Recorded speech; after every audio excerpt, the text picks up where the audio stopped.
And happy Friday, it's August 22nd, Romans 7, 1-3. Or do you not know, brethren, for I am speaking to those who know the law, that the law has jurisdiction over a person as long as he lives?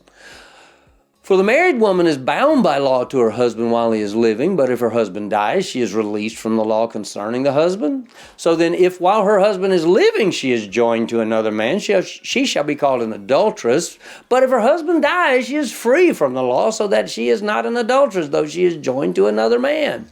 So I refer to this point of today's message, this week's devotions, as an unfortunate example. Now, I'm not saying God's wrong in using the example or that God didn't inspire Paul to use this example, but it just is unfortunate when we consider it throughout the ages.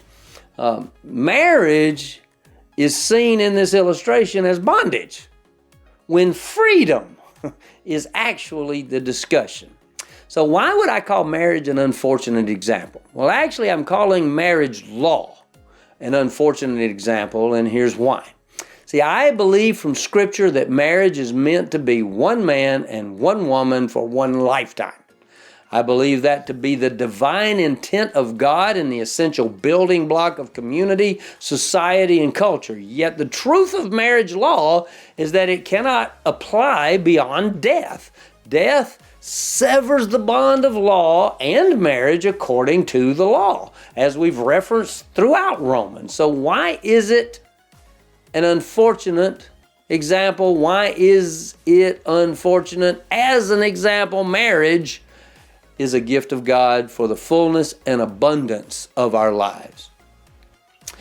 It's only used here as an illustration of the vow and covenant that exists in marriage law.